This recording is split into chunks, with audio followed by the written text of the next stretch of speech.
It was still dark when I woke up, the kind of quiet that only happens in the early hours before the world starts buzzing. I rolled out of bed, the cold wood floor sending a shiver up my spine. My hands moved on autopilot, reaching for my military dress uniform hanging in the corner. Every piece of fabric, every insignia was familiar. Yet today, the weight of it felt different, heavier somehow. The sun hadn't even thought about rising yet, and there I was, standing in front of the mirror, slowly buttoning up my jacket. The ribbons, the medals, they meant something to me. More than just the years I spent serving, more than the ribbons I earned in battle. They were a symbol of who I was, what I had become. Resilient, strong, unbroken. Or at least, I told myself I was. As my fingers fumbled over the buttons, I thought about the day ahead, the custody hearing. My heart clenched. I never thought I'd end up in this position. Fighting for my son like this, Noah. I couldn't stop thinking about him. I could already picture his face, the way he looked at me when I left for deployment all those years ago. I promised him that I would always come back, that no matter what happened, I would always protect him. But standing here now, I couldn't help but wonder if I had failed him. Focus, Adrian, I muttered to myself. Today wasn't about my regrets. It wasn't about what I had or hadn't done in the past. Today it was about Noah, and nothing else mattered. I straightened my jacket and looked at myself one last time in the mirror. The woman staring back at me was resolute, determined. The woman who had fought for her country, for her integrity, for her family. She could handle this. She had to.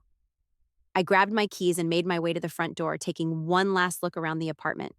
It wasn't much, but it was home. And I was about to walk out the door, leaving behind everything I knew, everything that had come before, and heading into the biggest battle of my life. I had to be ready. The world wouldn't wait, and I couldn't afford to lose Noah. The courthouse was quieter than I expected. A hushed tension hung in the air, thick enough that you could almost taste it. I walked through the heavy glass doors, my heels clicking sharply against the marble floors. My uniform felt like armor, but it also felt like a target. It wasn't lost on me that every person in this building had a reason for being here, just like me. But my reason, my fight, was different. I walked through the hallway, my eyes scanning the crowd of people gathered around. Most of them were here for similar reasons: custody battles, divorces, child support hearings. But as I passed through, I noticed my family. My ex-husband Brian was standing near the wall, his face tight with impatience.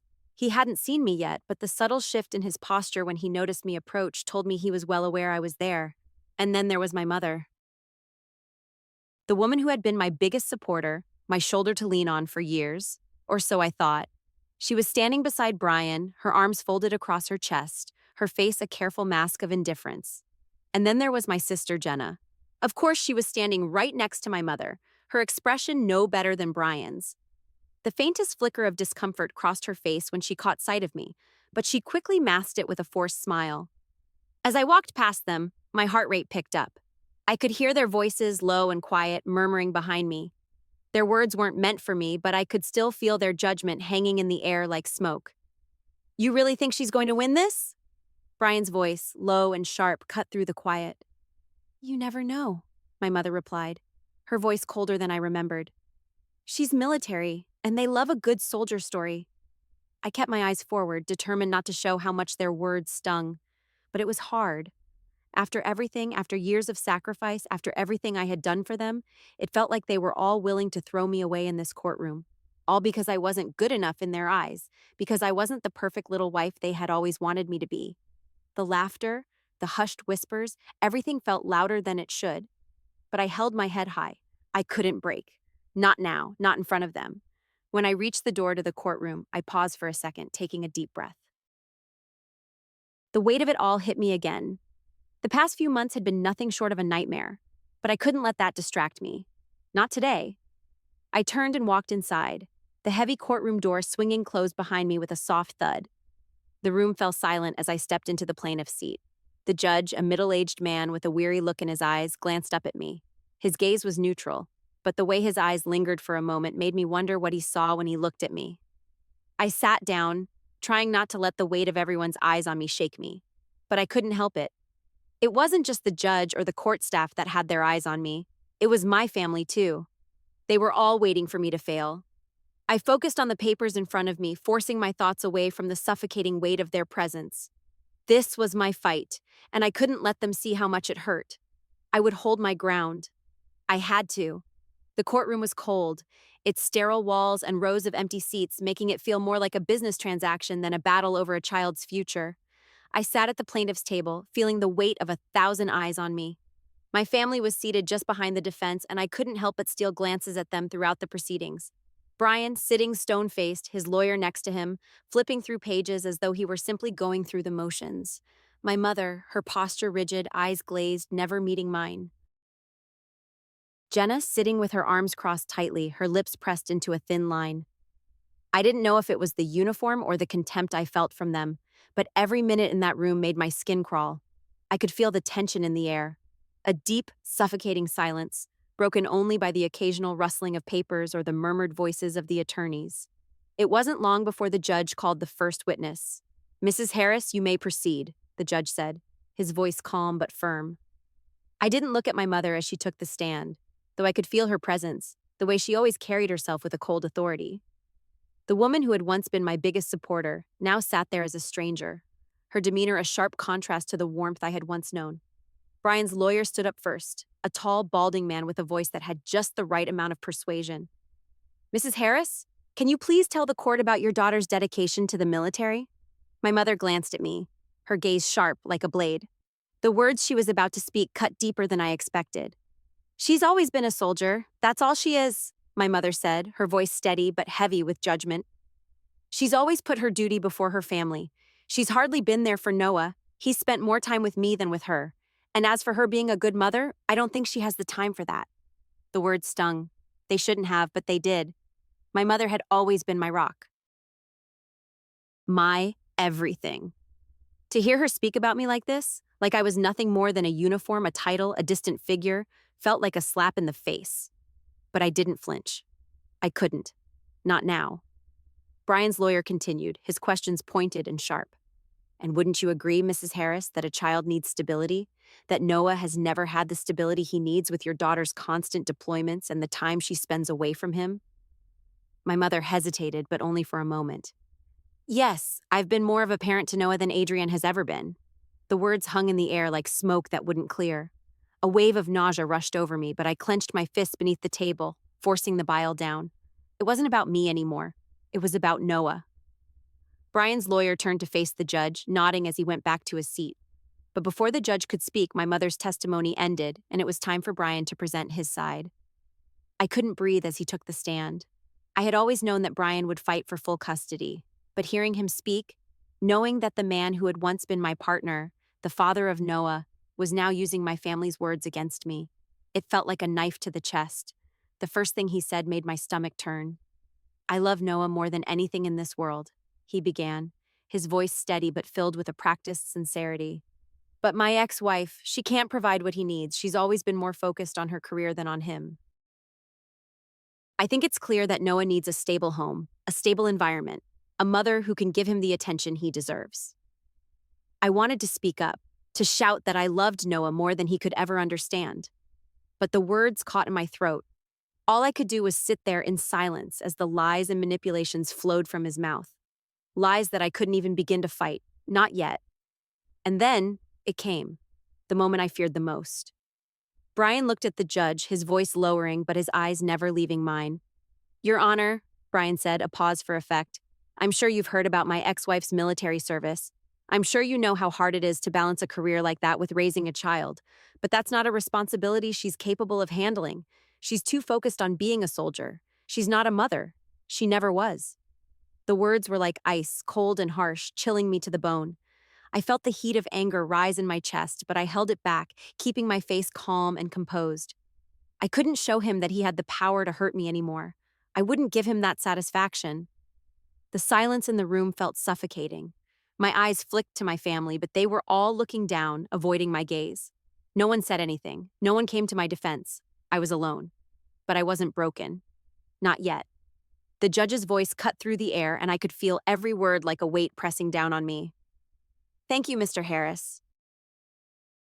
We'll reconvene shortly," the judge said, signaling the end of the testimony. As Brian returned to his seat, I stayed frozen in place. I couldn't shake the feeling that everything I'd ever fought for was slipping away. that no matter how hard I tried, no matter how much I gave, it would never be enough for them. But for Noah, I would keep fighting. I had to. Even if it meant going up against my own blood, I just had to hold on a little longer. The courtroom was quieter than it had been before.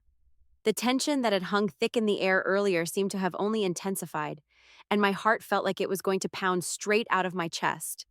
I watched as my family shuffled quietly in their seats, their faces unreadable, their eyes avoiding mine. The silence stretched out like an eternity as the next witness was called to the stand. My mother. I didn't know what to expect. I had grown up with my mother as a pillar of support. She'd been the one who always seemed to have everything together, who would show up at every event with a smile and a word of encouragement, never revealing the cracks beneath her composure. But now, as she climbed into the witness chair, I saw a shift. She looked so small, so distant, in a way I hadn't noticed before. The judge gave her a nod. "Mrs. Harris, please state your name for the record." "Margaret Harris," she replied, her voice steady, but I knew her well enough to recognize the thin layer of strain beneath it. The questioning started slowly. At first, it was harmless, about my upbringing, my childhood, and how I'd always been a responsible young woman, how she had supported me through my career and my time in the military. Her answers came easily, and I almost believed she was still the woman who had once cheered for every step I took, even when they were painful. But then, as if the words were forced from her, she began to speak of my role as a mother. "She's always been very dedicated to her career," my mother said, her tone now more careful, like she was picking her words one by one. "And that's commendable, but she's always put the army first." I clenched my fists under the table, but I didn't say anything. This wasn't the time for anger. Not yet. "She's a soldier," my mother continued, her voice almost too smooth. "She's good at what she does, but that doesn't make her a good mother. When you're constantly on the move, constantly deployed, it takes a toll, and it's the child who suffers."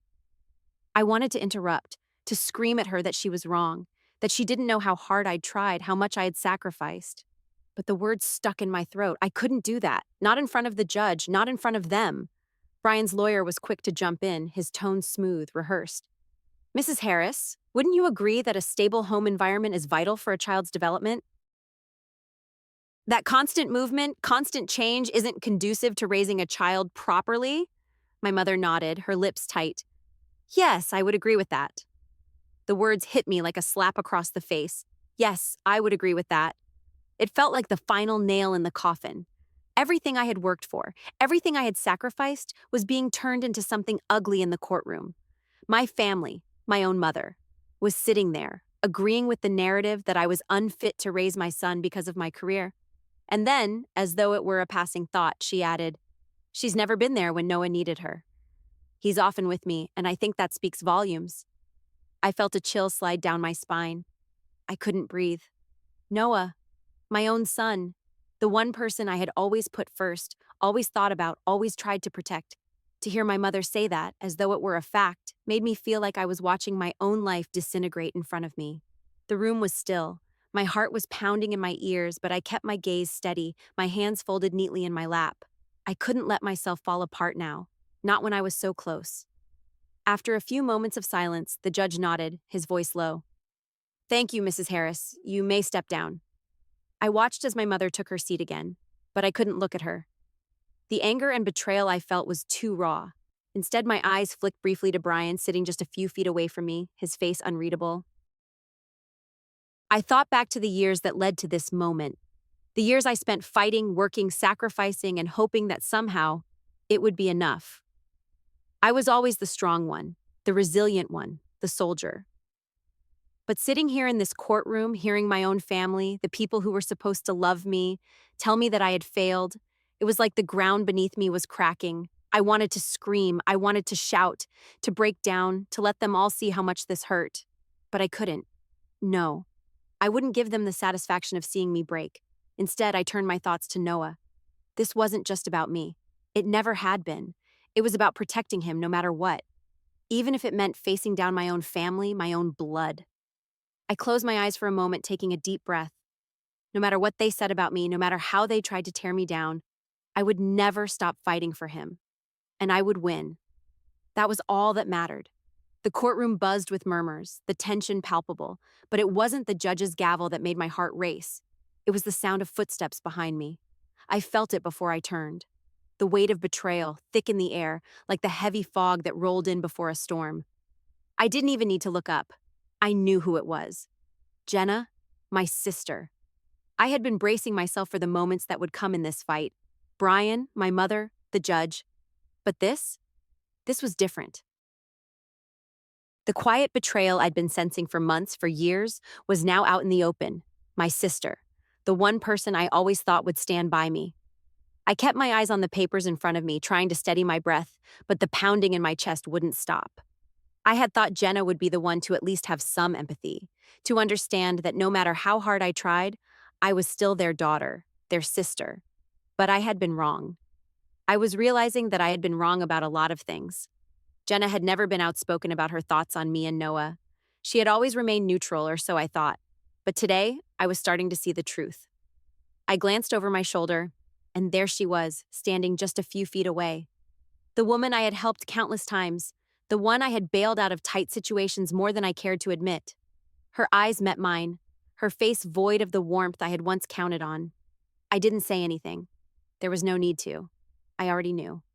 The moment she had betrayed me, sold me out to Brian's side, had cut deeper than anything I had experienced. Jenna opened her mouth, but no words came out at first. She shifted uncomfortably in her seat, her gaze bouncing from my face to the courtroom floor. "I didn't mean for it to be this way," she said, her voice quiet, barely audible. I forced a laugh, but it was bitter. "What do you mean, Jenna? Didn't mean for what? For me to find out that you've been helping Brian every step of the way? For you to use everything I've done for this family against me?" Her face flushed. Her fingers twitched nervously, as if she were deciding whether to speak or not. "I didn't want it to go this far," she whispered. "I didn't want to hurt you. But Adrian, you're not the right person for Noah." The words hit like a punch to the gut. My sister, the one person I thought I could rely on, had just thrown me under the bus. Not the right person? I could barely get the words out. What do you mean by that? Do you honestly think Brian, of all people, is the right person for Noah?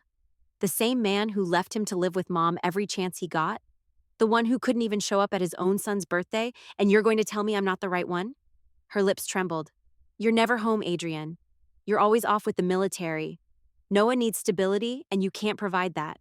You're not there for him like you should be. Mom's right. You're too focused on your career. I've seen it. We've all seen it." I felt a hot rush of anger burn through me, but I fought to keep my composure. "So you're taking Brian's side now?" My voice shook. "You think he can provide what Noah needs? You think Mom, of all people, is a better fit for Noah than I am? Is that what you really think?" I didn't. She stopped herself, clearly regretting what she had said. She looked at the floor, clearly conflicted, but there was no denying it. The words had been spoken. The betrayal was out in the open. "I've given everything for this family," I continued, my voice tight. "Everything. And this is what I get? This is what you've all decided? You've all been playing a game with me, trying to force me into a corner because you think I'm not a good mother? Because I don't fit your idea of what a proper mother should be?" Jenna looked up at me, her face tight. "It's not about being a proper mother. It's about being the right one for Noah. And you're just too wrapped up in your own life to see it." I stood up, the chair scraping loudly against the floor, cutting through the quiet room. My heart was pounding in my chest. "I've sacrificed everything for him, Jenna," I spat. "Everything. And you want to sit here and tell me I'm not good enough? You think I don't care about Noah, about being the best mom I can be? You've got it all wrong." Her face softened, but it wasn't enough. She wasn't going to apologize. She wasn't going to take it back. "I'm sorry, but I had to do what I thought was best for him." The words felt like acid on my tongue. "Best for him? You've betrayed me. You've sided with Brian, of all people. And now you're going to lecture me about what's best for my son?" Her eyes widened in shock, and for a moment I saw the flicker of doubt in them, but she quickly masked it. "I never wanted it to be this way, Adrian. I just want Noah to be happy." "Happy?" I repeated, shaking my head. "You've just torn this family apart. You think this is what's best for him? Watching his mother fight for him while his own family turns their backs on her?" Jenna said nothing. I turned toward the judge, fighting back the tears. "I'm done," I muttered, the words like ash in my mouth. "I'm done with all of this." And with that, I walked out of the courtroom, my heart heavier than I had ever thought possible. The betrayal from my sister, the one person who should have understood, cut deeper than anything Brian had said. At least Brian had always been clear about his intentions. But Jenna, she had known me better. She should have known better. And now I had no one left. But I would keep fighting. For Noah. That's what mattered now. The rest of the hearing passed in a blur. I barely heard the testimony, barely registered the judge's questions. My sister's words, her betrayal, rang in my ears like a constant echo. My hands were shaking, but I refused to let anyone see it. I couldn't. Not when everything was slipping away so fast. When I finally stepped back up to the plaintiff's table, I could feel the weight of the room on me. The judge, the opposing attorney, and my family, my own family, staring at me. Brian's lawyer, a smooth-talking, well-dressed man, sat with his back straight, ready to strike again. But there was no fight left in me, at least not for the moment. Everything was spinning, my thoughts scattered in 1,000 different directions. The past few months had been a constant fight, but it was more than that now. I wasn't just fighting for Noah anymore. I was fighting for my dignity, for the pieces of me I had buried so deep that I had almost forgotten they existed. And then, just when I thought I might break down, I heard the words I had feared.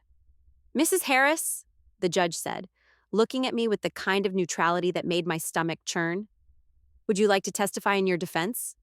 I took a breath, steadying myself. This wasn't just a fight over Noah anymore. It was a fight for everything I had ever known, for the woman I had become, and for the mother I still was, despite what my family thought. I stood up slowly, feeling the eyes of my family on my back. The courtroom was still, heavy with anticipation, waiting for me to speak. For the first time in this entire process, I felt alone. Not because I was physically isolated, but because my family had made it clear where their loyalties lay. Not with me. Never with me. But I couldn't back down now. I cleared my throat, finding my voice despite the storm raging inside me. "Your Honor," I began, the words sounding hollow at first, but with each breath they became firmer. "I have spent my entire life serving my country. I have given everything for my duty, and I've always prided myself on doing what's right. But when I became a mother, my priorities changed. I gave my all to Noah. I thought about him with every decision I made, with every deployment, every move. I paused for a moment, glancing at my family. Brian was watching me intently, but there was no warmth in his eyes, just a cold calculation. My mother, my sister, they wouldn't even look at me. They didn't want to hear this. But I had to say it. I had to let them hear me. I may not have been there for Noah every second of every day, but I was there when it mattered. I was there when he needed me.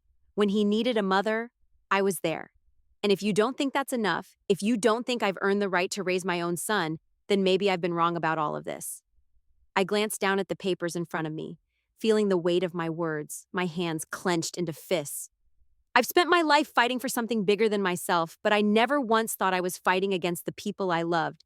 And now I realize I have been. I've been fighting for my family, for Noah, and for my own dignity.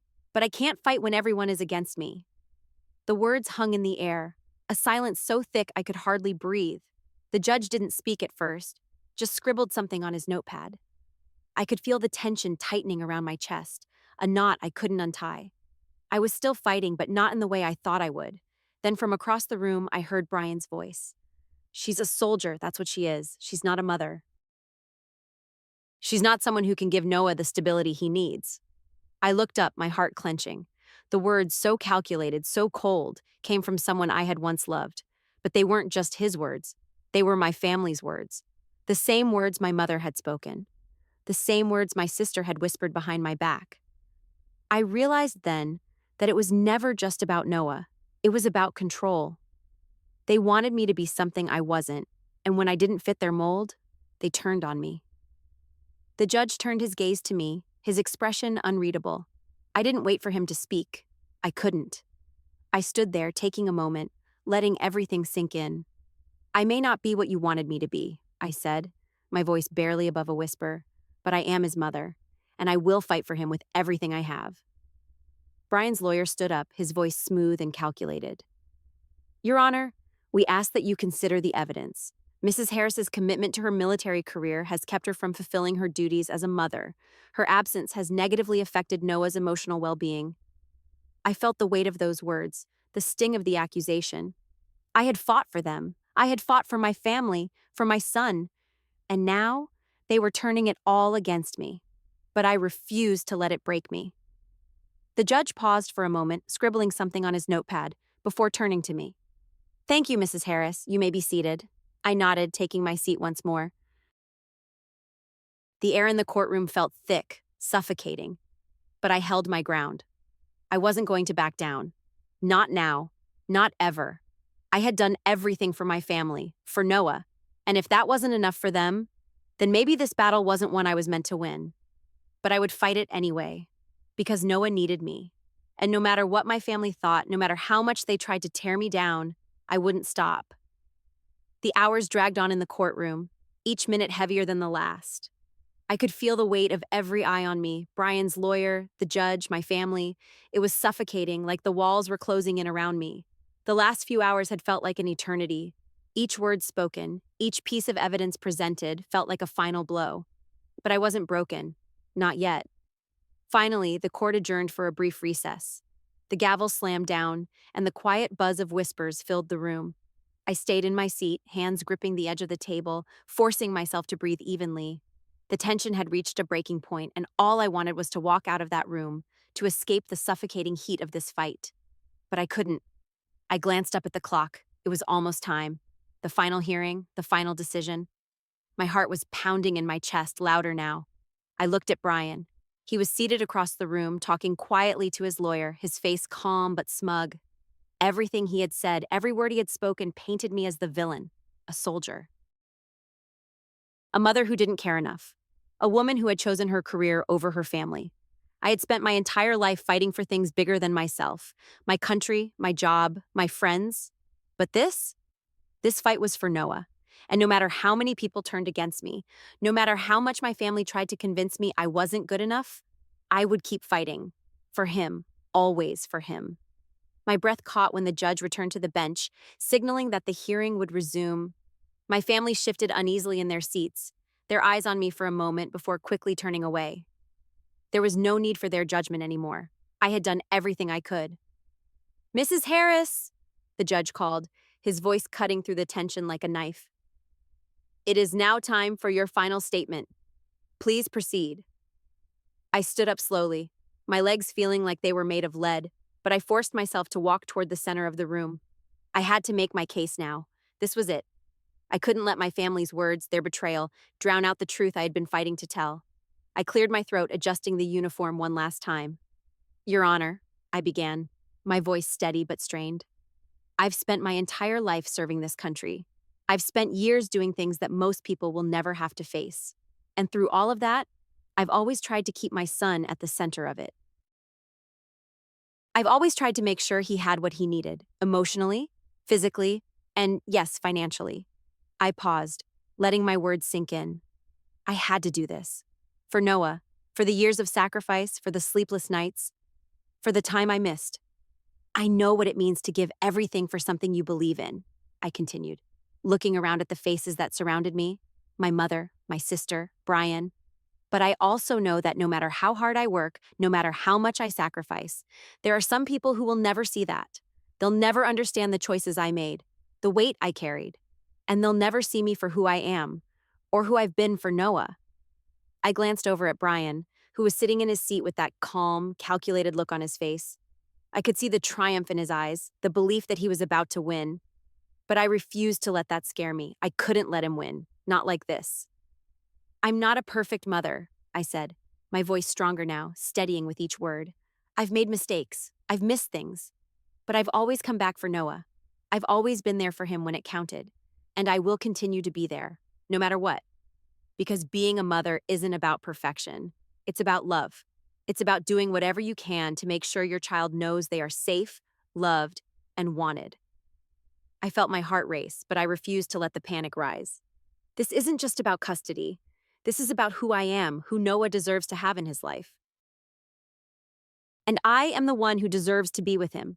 I am the one who will continue to protect him, guide him, and be there for him, no matter what. I paused, glancing at the judge.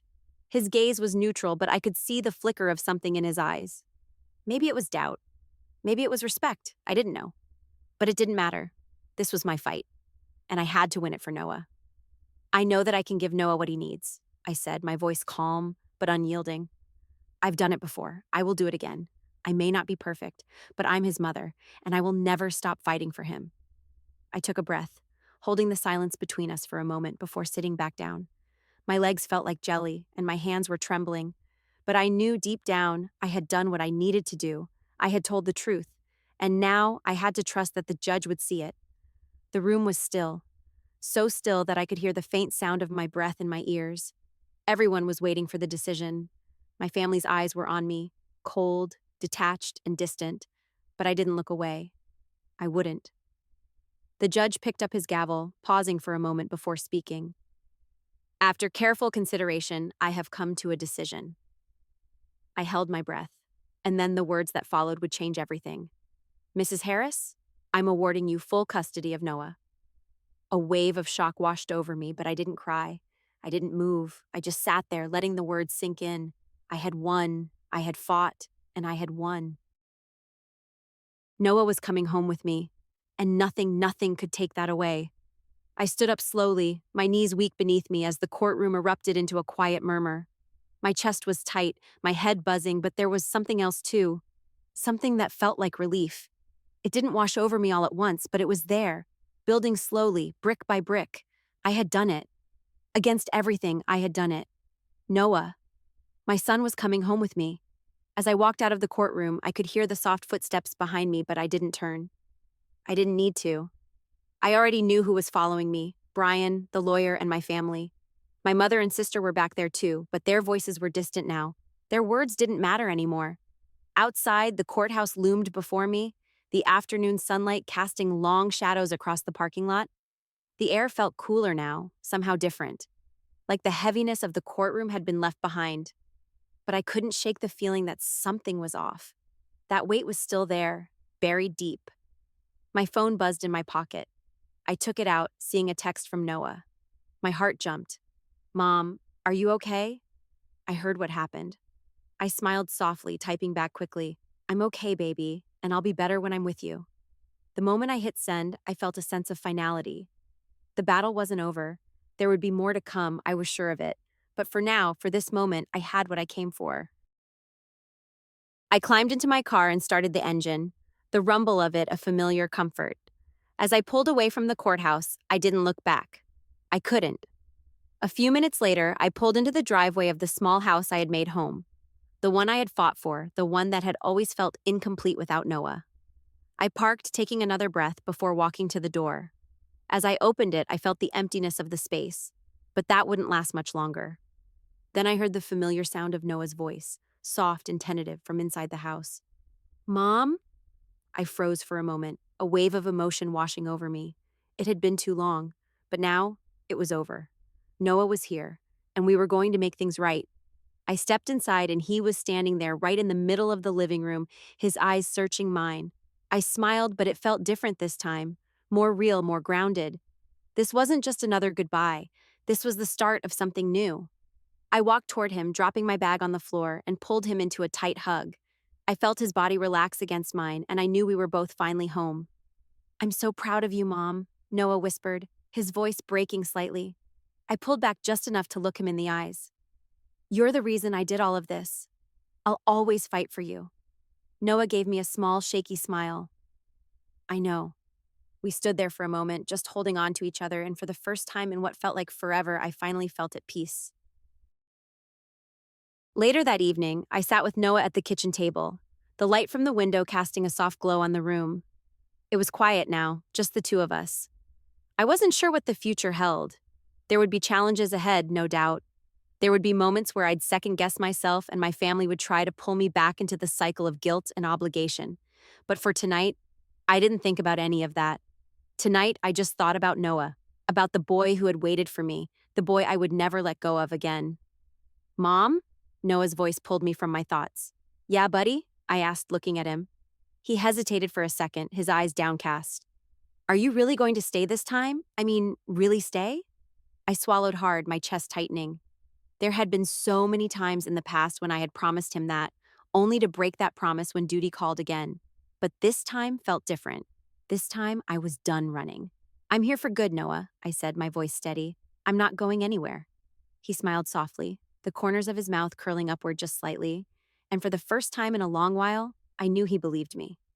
Later that night, as I tucked Noah into bed, I leaned over to kiss his forehead. He was already half asleep, his small hands clutching the edge of his blanket. I love you, kiddo, I whispered, brushing a lock of hair from his face. I love you too, Mom, he mumbled, his voice barely audible. As I stood to leave the room, I glanced back one last time. For the first time in years, it felt like everything was right. I had won this battle. And now, all I had to do was rebuild. With Noah by my side, I knew we'd be okay. I quietly closed the door behind me, stepping into the hallway with a sense of calm I hadn't felt in months. Tomorrow, the world would be waiting. But tonight was ours. And for the first time in a long time, I could finally breathe. The sun was just beginning to set, casting a warm golden light across the park as I sat on the bench, my hands resting in my lap. Noah sat beside me, happily licking his ice cream cone, his eyes sparkling with the kind of carefree joy I hadn't seen in him for months. He was still my little boy, but today, in this moment, he felt like he was growing into something more, stronger, happier. And I couldn't help but think that maybe, just maybe, I was too. I looked around the park, the sounds of laughter and distant chatter blending into the background. The day was winding down, the sky painted in shades of pink and orange, but everything felt still, peaceful. Noah took another bite of his ice cream and grinned. This is the best. I can't remember the last time we just did this.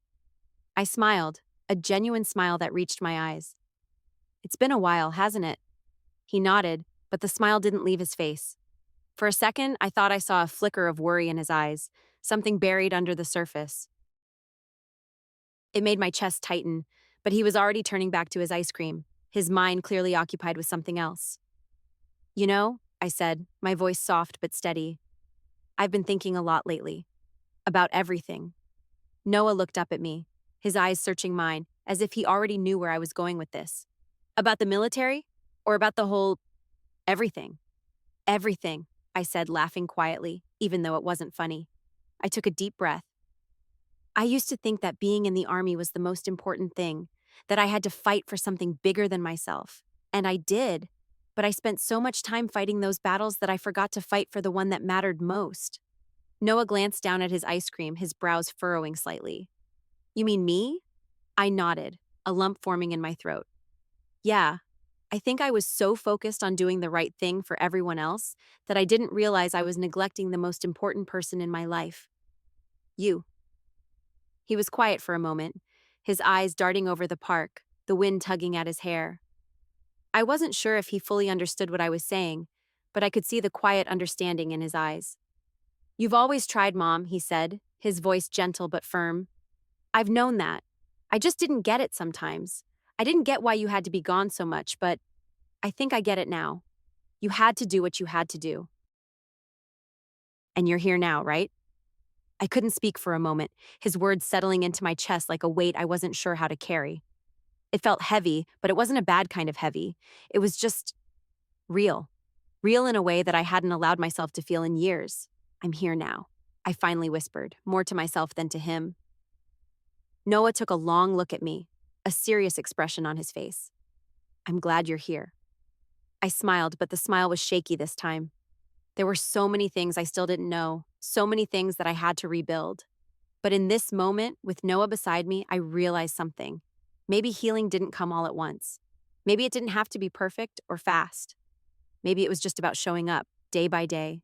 The truth was, I had spent years running, either from my own guilt or from the fear that I wasn't enough. But now I could see the way forward. I could see Noah and me side by side, not perfect, not fixed, but moving towards something better, something real. I stretched my legs out, watching the last rays of the sun dip beneath the horizon. You know, I said after a long pause, I've missed so much of your life, Noah. I can't get that time back. But what I can do is make sure we never miss a moment going forward. Noah looked at me and smiled, this time with a deeper kind of understanding, something beyond just the excitement of the day. It was the look of a kid who knew that things weren't perfect, but that they were about to get a whole lot better. "I'm ready, Mom," he said, his voice confident now. I nodded, my heart swelling with pride. I didn't know what the future held, but I knew this was the beginning of something new, something we would build together. The days ahead wouldn't be easy.